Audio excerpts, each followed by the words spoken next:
Who is Chef J? Chef J is young, black, talented, gifted, and persistent. A hard worker. Someone who doesn't give up. I would say it all started when I was a little bit younger. I was a lot younger. I chose different routes than most as a young black male. I chose to stay out of trouble, stay doing something productive and positive that would end up playing a role into the lifestyle that I'm living now as a chef and as a caterer. As an artist, I create life-changing experiences through food that people can really taste the food and get a piece of who I am and what I stand for through my food. I feel as a chef that food should always take you to a place where you can feel good and feel like you're at home and feel like you're being loved and you're eating something that was made with love.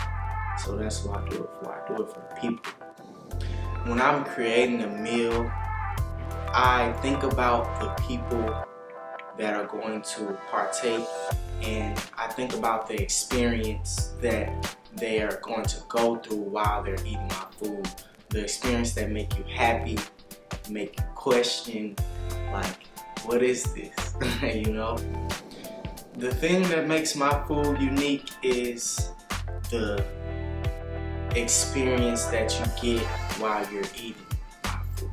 My food is not only for the nourishment of your body, but it's for the nourishment of your soul, to where when you get up, you feel like a new person. You feel the way that you should feel, and which is good. It's the fresh ingredients, the attention to detail, the attention to how everything flows together. It's almost like wearing an outfit.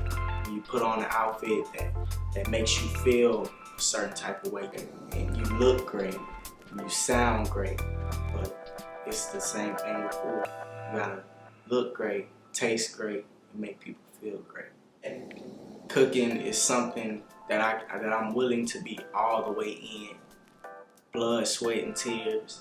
And it was always seemed a little bit harder for me to do it because people didn't understand my creative ways in certain fields. However, when it came to the kitchen and grilling and making food, it was like a blank canvas, and I just was able to paint. My inspiration for cooking would have to be my grandfather. He instilled a foundation more so into me as a person, and being able to know what good food is and knowing how to make people feel a certain type of way after you've put yourself through endless nights and time of actually putting love into your food. It just all started with my pawpaw, and he taught me little things that showed up big time. When I was about 4 or 5 years old, man, just watching my dad create memories in the kitchen and standing right there on side of him, watching things come together almost like art, and it made it really interesting. And once I took a step for myself and made my first strides in the kitchen, it really showed me that it was a way out, a way to express myself and show people who I am through my food. Before I made cooking a lifestyle and a life choice to base my life around my abilities and my gifts to cook, it was multiple different paths, from basketball to football to trying different things. And I was even a dog trainer at one point in time. All of the endeavors made a impact to this day, from building determination, building the willing to be able to practice and to stay up and keep going and keep doing what I love to do, which is create experiences and change lives. What is my favorite thing to cook? That's a good question, because I would say anything pertaining with barbecue. I love the slow part of cooking. It's the part that where the love truly goes in, the time and the sweating and the, man, it's been times I've been cooking all night straight. Like I would go outside, start a cook on the barbecue pit, and just, I would sometimes even go in the house and go to sleep. But I knew what I was doing. But it definitely makes it brings an aspect of cooking that really makes it purposeful and worth your while when you see people enjoying your food and watching people take that first bite and just look back like, man, a lot of people and a lot of chefs allow the aspect and the ingredient of smoke to go unhindered and unused in a lot of dishes, when a dish could go from a 3-star dish to a 5-star dish by smoking one simple ingredient, adding in the smoke flavor and bringing in the umami effect to cooking. And that's the most interesting ingredient, is smoke, and making smoke an ingredient. Just a kid that always stood out in a way that made me different from others. And it started with my name, my last name being Pink. Man, it definitely drew attention, and I had to find a way as a kid to make the attention positive and not negative. So I would always find ways to, you know, make people laugh, make people smile, make people feel good. And I knew that the smiles on people's face was basically a fuel for me to keep going, even when I wasn't doing as well, or maybe people was trying to bother me because of my name. But I just looked at it as an aspect to me that made me different from others. Just starting all the way from the name all the way down to my gifts, to be able to cook at a young age.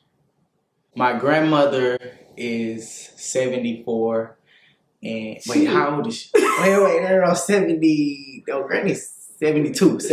Let's stop. I'm tripping. I'm giving her you. She gonna be mad.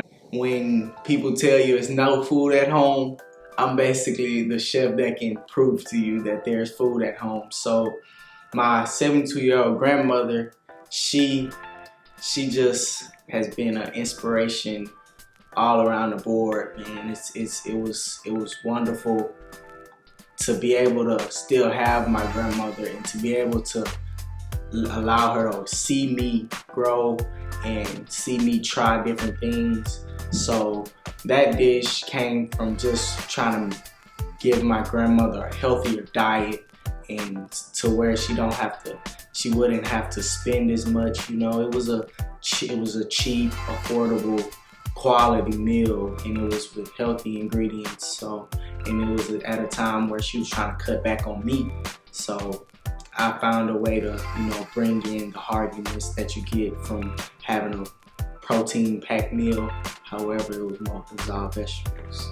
Well, at the time during the pandemic, my parents, they would go get a lot of the fresh vegetables and stuff that, like, the food drives and stuff were giving away. And the food would, it would not necessarily just sit up, but I would always be walking past it, and I was like, man, what can I do with this? It's like, I need to get into being able to cook for people that don't eat meat.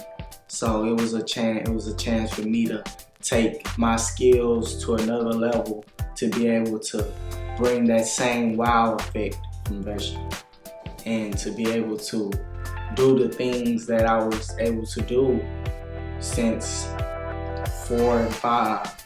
It was just a blessing, a gift, and leading up to now, it's been a lot of trial and error and setbacks and failures and rejections.